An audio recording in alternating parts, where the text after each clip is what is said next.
at me. I'm as helpless as a kitten up a tree, and I'm feeling I'm clinging to a cloud. I can't understand, I get misty just holding your hand. Walk my way, and 1,000 violins begin to play. Or it might be the sound of your hello, that music I hear. I get misty wherever you're near. Can't you see that you're leading me on? And it's just what I want you to do. Don't you notice how hopelessly I'm lost? That's why I'm loving you.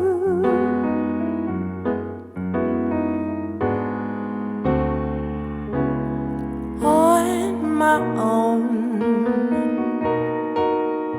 when I wanna do this, I wanna land alone, never knowing my right foot from my left, my A from my clothes. I'm too misty and too much in love,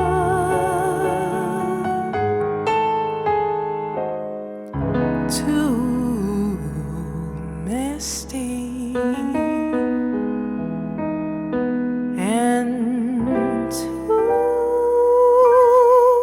much in love.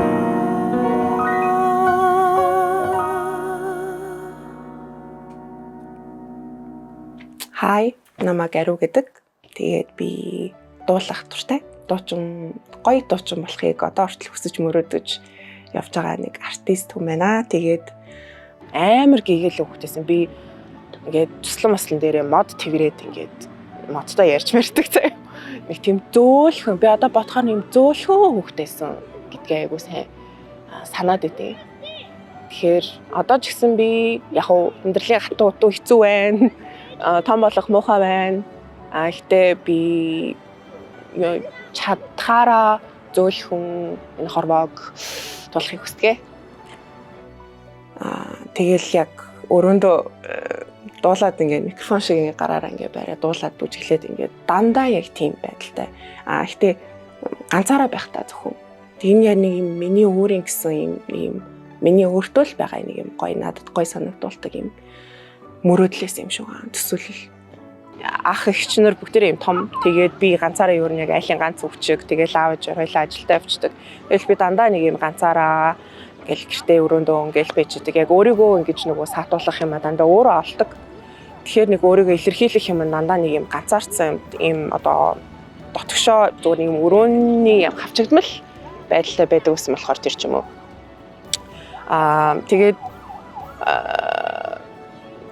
ганц тань мэдээж ханиалдаг байсан юм дуу. Тэгээд зуулаад эхлэхээр хүмүүс дуулмаар санагдана. Тэгээд хүмүүс дуулангууд хүмүүс гоё дуулж ийн гэд магтахаар бүр улам ингээл хүмүүсийн өмнө гараал дуулмаар санагдана тий. Тэнгүүд тэр чинь нөгөө тайцсан дээр гараа дуулж байгаа ч гэсэн юу юм бэлээ. Би дуутайгаа найзалцсан болохоор надад тэр нь ингээд хийж байгаа юм маань хань олдог. Яг 50-50%тай. Би хүмүүс намайг хараад яаж байгааг юм бодож байгаа. Гэхдээ би хаяа үнэхээр хэцүү ингээд ичээд ч юм уу байвал шууд нүдэн анаад болчдөг байхгүй юу. Тэгэхээр би өөртөө байгаа өөртөө гоё гэж бодож байгаа. Хүмүүсийн магадгүй гоё гэж бодож байгаа юм би нүдэн амнаад чамаагүй яг дуулмаар санагдчихсэн. Тэгэж юу нь бол давж гардаг гэх юм уу? Давж гарч ийсэн. Одоо бол сурсан. Одоо бол ерөнхийн ингээд нөгөө тайзан дээр байхдаа үзэгчтэй яаж харьцах уу, ер нь ямар сэтгэлтэй байдаг уу, би яаж дуурвал ямар мэдрэмж авдаг уу гэдгийг ерөнхийдөө учрыг олоод сурцсан болохоор одоо гайгүй. Тэгээд жоохносоо ингээд дуулаад за аав ээж ч гэсэн мэдээж яг тэр 10 жилд бол мэрэгжил сонгох арай болоогүй байсан. Тэгсэн чинь яг 10 дугаар ангитай хаа Universe Best Song орё гэж бодоод тэгээ Universe Best Songд яг 16 хүрээгүй хүн оруулдаггүй. Тэгээ би нэг 15-тай 16-ыг хүрэх гэжсэн. Тэгээ би насаа худлаа хэлээд Universe анх 12 илүү 13 онд орж исэн. Тэгээ яг тэр үед бол миний анхны яг нэг юм том хэмжээний зүйл байсан. Тэнгүүд тийшээ ороход манай аав ээж нэг юм яг тоодоггүй биш. Гэхдээ бас тоодог биш. Нэг тийм төрлөө. Яг хоёулаа яг урлагийн хүн. Тэгэхээр ийм тэгэл нэг оролдож үзэл ингээл байж л байг байх гэсэн нэг тийм мэдрэмжтэй байсан юм шүү аа. Өөр мэрэгжил сонгоч нь те том болоод 10 жилийн төгсөөд өөр мэрэгчлэр явчих байх. Гэхдээ зүгээр мэдээж зүгээр ингээд чихэнд нь ч юм уу толгоонд нь байнга одоо урлагийн хөгжин байсан учраас зүгээр хоббигоо болгоод байж игдэг гэсэн нэг тийм бодолтой байсан юм шиг байгаа. Дуулах бол миний хобби байсан. Тэгээд хобби байсан шалтгаан нь надад гоё мэдрэгддэг байсан. Миний мэдрэмжийг засдаг байсан. Тэгэхээр хэцүү байгаа үедээ дуулчаар амар гоё болчдөг. Тэгээд зүгээр яг шинжлэх ухааны байдлаас бас тайлбарлах юм бол юм дуулахаар ингээд нөгөө калори шатаадаг. Тэгээ нөгөө нэг допамин ялгардаг ч юм уу те. Тэнгүүд нэг аль талаасаа урлаг яг хүнд амар тусалдаг. Тэгээд жишээ нь намайг хүмүүстэй харьцах, бие авч явах, тайзан дээр бие авч явах, юу гэж хэлэх те. Тэгээ би өөрийнхөө мэдрэмжийг мэдэрч байгаа болохоор бас би яг адилхан хүн учраас нөгөө хүн нь бас яг нэг юм надтай адилхан юм мэдрээд байгаа юм шиг санагдвал зовлонгийн ойлгодог болдог ч юм уу те. Нөгөө хүний харснаас нь хараад мэдэрдэг болох ч юм уу нэг юм мэдрэмжийн хувьд илүү юм нарийн болсон байж магадгүй гэж боддог. Гинт манай аав ээж айсан юм шиг байна. За чи ер нь ингээд дуу сонгох гээд байна уу, дуучин болох гээд байна уу гэд. Тэгээд яг манай аав ээж хоёлаа урлагийн хүмүүс болохоор хөтө хотыг мэддэг. Намайг өөр мэрэгчтэй бол гээд яг бүр ингээл чи өөр мэрэгчлээ бол энэ гэж загинж маяг шахаагүй л те. Тэгтээ би баг хүүхдэн тэгээд охин хүүхд болохоор жоохон мэсэн болохоор мэдээж яг аав ээжийн үүднээс бол ийм илүү их юм одоо амжилттай ч юм уу эсвэл юм яг баталгаатай мэрэгчлээ болохыг хүссэн юм шиг байгаа. Тэгээд би бол тхий хүсээгүй угаасаа өөрөө би дуулмаар л байсан, урлагаараа л явмаар байсан. Тэрийг яг тэрэндээ бүхэл бүтэн өөрийгөө бүтнээр нь зориулмаар байсан. Гэтэ аав ээжийн шахалтаар бүр яг ийм офисын ажил ч юм уу бичих ачааг санхүүгийн төрлөөр явахгүй ч гэсэн за би яг дуугаар ингэж сурахгүй. Гэхдээ би жаанаасаа зурх туртайсан болохоор би ингэж зурагт орё. Одоо магадгүй цаашаа fashion design ч юм уу те graphic designer ингэж хөгжиж явах боломжтой учраас би ингэж уран зурагт орё гэд би шалгалт өгөөд орж исэн. Ерөөсө ганц л алхмын цаанал гэдэг юм хэлээ чи найз. Би хэрвээ айсандаа болоод би үгүй гэх юм бол би ганц алхмын цаанд байгаа юмнаас буцаж байгаа байхгүй. Тэг би зүгээр зорьцсон юм чинь юу л болоод хинч маргааш юу болохыг таахгүй. Маргадгүй цагийн дараа юу болохыг хинч таахгүй. Хинч ирээдүйн мэдэхгүй болохоор чи зүгээр яваал үцэх хэрэгтэй байхгүй гэж би өөрөө бодож ирсэн. Яг тийм л юм элэ. Би voice руу орохдоо ч юм уу эсвэл тэмцээний тайзан дээр гарахдаа за ариу ингээд одоо гарлаа шүү гэл тэнгүүт нь би айгаа зогтсон бол нэг өөр. Зөв би тэр шатаар зөвөр өөрөө өөрийгөө хүчлээд гараад нэг алхаа тэр тайзан дээр гарцсан байхад бүх юм ингээ явдгаараа л яв. Чи хийдэг юм аа л хийн. Яг тэгэхээр яг нөгөө нэг юмны өмнө ирчээд яг хүсэжсэн юмныхаа өмнө ирчээд буцахгүй л байх юм бол чи зүгээр нүдэн анаад чамаагүй тийшээ орох юм бол чи уучраа олцдог гэж би юу ойлгож ирсэн. Ийм хүмүүс надад асуудаг байхгүй чи ямар жанраар юу дуулдаг юм? Ямар жанрын дуу хийх туртай гэдээ асуухаар би яг бас өөрөө хэлж мэддэггүй. Яа тэгэхээр яг метал рокор л надаа хитрхи байдаг. Тэрнээс бусдад нь би дуртай. Хитрхи гэдэг нь яг гоё хүмүүстэй гоё дуртай хүмүүстэй гоё штэ. Надад бол хитрхи хүндтэй байдаг байхгүй. Бусад жанр R&B, pop, jazz, юу гэдэг те reggae хүртэл надад гоё санагддаг.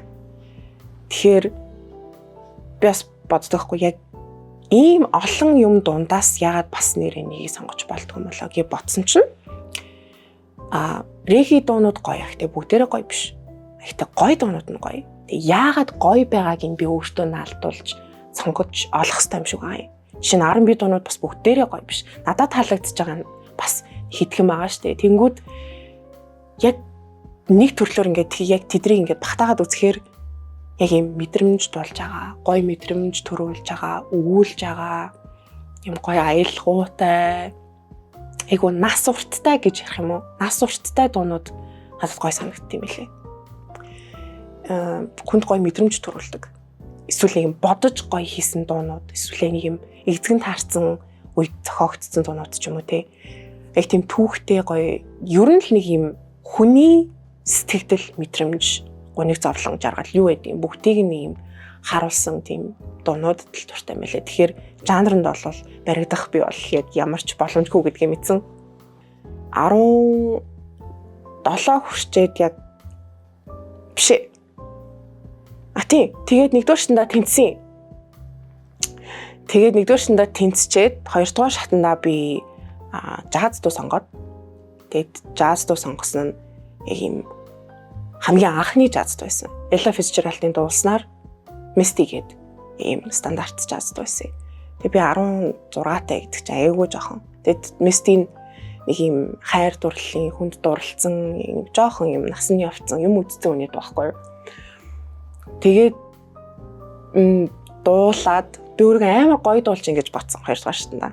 Тэгээл фонограм тавьцсан ингээл дуулаад тэгсэн чинь тэр үед яг нэг юм хин амархуу рагу тэгээд долгиох гурав шөвчөр суужсэн. Тэгсэн чинь би ингээд дуулаад дууссан чинь за ариу те би яг үзэгчд үзэж байгаа. Гэхдээ би яг юм паблик юм дээр ингэж хэлэх одоо болохгүйг нь би сайн мэдэхгүй байна. Гэхдээ наадах чинь онгоохны дуу биш гэж одоо хэлчихсэн байхгүй юу. Тэгээ би ингээ амар гайхаад яг ямар утгатай юм болоо гэд би ингээд тэр үед их боддог байсан. Тэгээ одоо бодохоор за би ингээд дуулчих чам хөрх ингээ хүүчиг дуулчих чам тэгээ өнгө алдахгүй. Гэхдээ дууг дуулна гэдэг чинь бас нэг юм хүний юм юу мэдэрч байгаа тэр дуугаа юу мэдэрч дуулж байгаас бас шалтгаалтай юм байна. Гоё дууг зүгээр ингээд нэг юм өнгө алдахгүй зүгээр ингээ хоолойноосоо гаргацдаг тийм юм биш юм байна гэж би ойлгож ирсэн байхгүй. Тэгээ одоо бодоход бүр наалтдаг. Яа тэгэхээр одоо би Misty-г дуулах тэр үед байсан ариун жаргал Misty-г дуулах шал өөр байгаа байхгүй. Би дурлаад үтцсэн, би хайрлаад үтцсэн, гомдоод үтцсэн одоо байгаа болохоор тэгэхээр дуулах гэдэг чинь зөвхөн юм тайзан дээр гараад ингээд нэг хүмүүст юм үзүүлэхтэй бас биш юм байлээ. Би өөрийнхөө юу мэдэрч юу үзсэн тэр зүйлийг бас хүмүүст мэдрүүлж гаргах нь бас илүү надад бас гоё санагддгийг ойлгож авсан байхгүй. Нэг тийм юм тохиолдчихсэн. Тэгээд бас тэр надад юу ойлгуулсан гэхээр дууг би яг гоё темптэй гоё юм бүжгэлдэг дуунууд гоё. Гэхдээ би бол дууг хүнд юм ойлгуулж хүнд юм мэдрүүлэх гэж бас дуулах дуртай юм байна гэдгийг бас ойлгож ирсэн. Би бол өөрийгөө яг мэргэжлийн артист, яг professional гэж болж хэлж чадахгүй. Яг гэвэл нэг юм гарт баригддаг юм биш болохоор бичгэн дээр за чи яг ийм төвшөнд хүрсэн шүү гэд гарын үсэг зураа тамга дардаг зүйл биш болохоор айгүй хэцүү байдаг аахгүй юу. Би бол мэргэжлийн артист болон мэргэжлийн дуучин юм урлагийн үнийг би туршлагаар нь би үнэлнэ гэж боддог. Үнэлэмжийн хувьд тэрнээс биш яг мэргэжлийн болцсон байна гэдэг зүйл байхгүй учраас хүнтэй яаж яг бүр хамгийн наад зах нь артист хүн уран бүтээлч хүн гэдэг бол хүнтэй яаж харьцаж байгаа, өөрийгөө яаж авч явж байгаа, өөрийгөө яаж илэрхийлж байгаа бас айгүй чухал юм шиг надад санагддаг. Тэгэхээр надаа энэ бүх одоо жишээ нь университет орсон тэр хүртэл дуугаар орхоогүй, voice орсон те voice орсны дараа айгүй хүмүүс мэддэг болсон. Тэгээд тэр бүхэн надад айгүй юм өөрчлөлтүүдийг авчирч ирсэн байхгүй юу. Окей. Намайг хүмүүс мэддэг болж байгаа юм байна. За би тэгвэл өөрийгөө ингэж илэрхийлье. Хүмүүс намайг ингэж боддсон юм байна. Тэгвэл би ингэж нэг өөрийгөө одоо харуулчих гэдэг юм жижиг сажиг юм бодлууд, жижиг сажиг өдөр тутмын юмнууд надад юм сэтгэл мэдрэмжүүд ингээд суулгаж эхэлж байгаа. Тэгэхээр артист уран бүтээлч хүн хийж хандаггүй юм байлээ гэдгийг би бас ойлгож авсан. Манай аав тэгж хэлжсэн. Урлаг ер нь хүнд ер нь илүүддэггүй. Урлаг хүнийг айгу хүмүүжүүлдэг гэдэг. Тэгээд би бодоод үзсэн чинь яг чи урлагийн хүн болохгүй байсан ч гэсэн урлагийн хүн за юу гэх чи яг урлагаар явахгүй ч гэсэн заавал хөгжим сонсдог те хөгжимгүй яж чаддаггүй кино үздэг зураг зурдаг ч юм уу нэг юм урлагийн төрлөөр дандаа нэг юм өдөр болгон ямсгалж идэг штэ. Тэгэхээр нэг дуу сонсоод юм тайвширдаг. Тэр дууг яг яагаад сонсож байгаа юм? Тэр киног яагаад үзэж байгаа юм? Тэр чинь яг бүгдээрээ яг урлаг. Тэгэхээр тэнцэнээс бид нар юм суралцж байдаг мэдэрч идэг болохоор магадгүй тэгж хэлсэн юм болов гэж бас бодож ирсэн. Тэгээд яг намайг яг яаж хүмүүжүүлсэн юм бэ гэд бодохоор би хэрвээ урлагаар яваагүй байсан бол надад ийм одоо би яг ийм сэтгэл зүгээ жишээ нь хүний амьдрал зөндөл юм тохиолддог. Тэгэхээр гонож гутраад уйлж байгаа ч юм уу эсвэл зовлонтой үедээ яг өөрийгөө яг яаж зохицуулахаа яг сайн мэдэхгүй байсан байж магадгүй гэж боддیں۔ Хаяа. Тэгээд жоохон бахад нэг ийм яг хав тайзан дээр нэг сургуулийн урлагийн үзлэгээр ч юм уу дандаа их гардаг. Тэгээд манай багш нар бас намайг аяг их дэмждэг байсан юм аа. Намайг бүр соло яг юм хөрхөн хүүхдүүдийг артаг ингэ бүжиглүүлээд намайг урд нь дуулуулах молуулах ч юм уу те. Тэгэж аяг их дэмждэг байсан. Тэгээд тэр нэг юм соло дуулах эсвэл яг тайзан дээр байх тэр мэдрэмжийг жоохноосоо ингээд авцсан. Тэгээ гол нь надад дуулахаар би өөртөө гой санагддаг байсан. Магадгүй яг ийшээ хөтөлсөн бах гэж боддیں۔ Би яг нөгөө нэг хүүхэд наснд хөргөжүүдэг галт хэрэг байдаг бол хүм болгоо ярьдэн шүү дээ. Яг хүм болгоо яг тийм хүсдэм байлээ. Би жаа махтаа өстө нэрээ хурдан томдлох юмсан. Би том болоод тийм ажил хийгээд тийм тайзан дээр гараал гэлээ. Ерөөсө хүлээж чадаал байдаг гэсэн тий. Одоо л том болох нь хэр мухаа юм. Яг үнэндээ хинч яг том болоод ийм зүйл мэдрэн ийм байна гэж хинч бэлтгэдэггүй, хинч бэлэн байдаггүй. Тэгэхээр үнэхээр цагаахан мөрөөдөл нь том сэтгэл нь ийм гэгээлэг байдаг болохоор хүүхэд нас хамгийн гоё байдаг баг. Би тэр үедээ айгүй хайртай. Айгүй их мөрөөддөг байсан болохоор би тэр үедээ айгүй дуртай. Тэгээд яг нэг юм дотор хүүхэд гэж байдаг тэрийгээ ерөөсөө алдаж болохгүй гэж нэг сэтгэл зүйн юмнууд явсан шүү дээ. Тэр үед яг тэр үед окей нэрээ нэг юм марцсан байсан юм байна гэд нэг ухаарч исэн үе байсан. Тэгэд би бол яг тэр 17 настай 16 настай ариун жаргалаас нэг амар бол өөрчлөгдөв гэж би боддог. Хитрхи ингээд холдоогүй. Яг холдцоод буцаад олсон л тоо. Ерөөсө төөрж аваад тэгээд одоогийн ариун жаргал бол яг тэр мөрөөдлөө биелүүлэх гээд тэр мөрөөдлөө биелүүлэх замд юу байд юм бэ? Яг жинхэнэ амьдрал дээр гараад ирэхээр юу тулгард юм бэ? Хүн хайрлаад үзэхээр ямар байдیں۔ Хүн хайрлсан үндэ гомдохоор ямар байдیں гэдэг ийм жижиг ийм сэтгэлийн шарах болон сэтгэлийн сэтгэгдэл мэдрэмжүүд авсаар ирсэн тийм он жилүүд байсан болохоор одоо бол гэхдээ мөрөөдөхтөө боддоор мөрөөдөхийг хичээдэг. Би болохоор яг өөртөө амар яг би тайзан дээр гардаг, тайзан дээр гараад олон хүмүүсийн өмнөгээ гараад дуулдаг те. Гэхдээ тэглээгээд би нэг юм нүүрэнгийн гэсэн бол ерөөсөө биш юм байлээ. Яа тэгэхээр би жоохносоо л айгүй нэг юм одоо өөртөө итгэл security гэж ярьдэн штэ. Өөртөө итгэл айгүй их багтаа хөвгтэйсэн. Дандаа амар их юм ингэж нэг ургуулж боддог. За тэгчих болов энэ хүн намайг ингэж хэлжүүл тэгж бодчих болоо. Би энийг өмсвөл би ямар харагдах болоо. Одоо жишээ нь бүр жижиг сажиг ингэж нөгөө хүн ерөөсөө чамайг хараад анзаарахгүй юмн дээр хүртэл ингэж өөрийгөө өөлдөг байсан гэх юм уу. Хитрхи жишээ нь нүрээ будахтаа ч юм уу ингэж жоохон ихчүүл энийг хүн харах болов. Яг үндэ хардгүй юм билээ.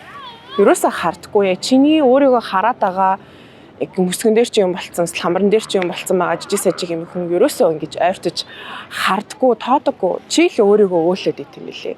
Урлаг бол нөгөө нэг юм хатуу хтүү юм байдаг. Гэхдээ амьдралын хамгийн гоё, гэгээлэг, өнгөлөг юмнуудыг бас мэдрүүлж идэг болохоор тийм юмнуудыг хараад бас хүмүүс яг нэг юм яг аав ээжээрээ заалгасан хүмүүжил биш. Энэ урлагаас авж байгаа энэ бүх харж байгаа, үзэж байгаа, сонсож байгаа юмнаас авж байгаа юм чи өөрийнхөө хүмүүжүүлж ин гэсэн үг байхгүй. Чи тэрийг шар цэцгийг хараад чи шар цэцэг байна гэж харах юм уу эсвэл ийм хэлбэртэй юм байна. Энэ ямар гоё өнгөтэй наранд ингэж харагдаж ингэж чи өөрийнхөө харах юм уу те?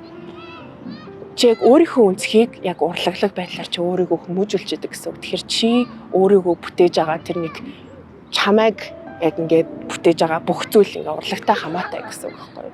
Тэгэхээр тийм нарийн бол зүйл биш. Зүгээр л яг юм амьдралын нэг хэсэг чамайг илүү гоё болгож идэг, гэгээлэг өнгөлөг болгож идэг л зүйл гэсэн. Тэгж л байлаа.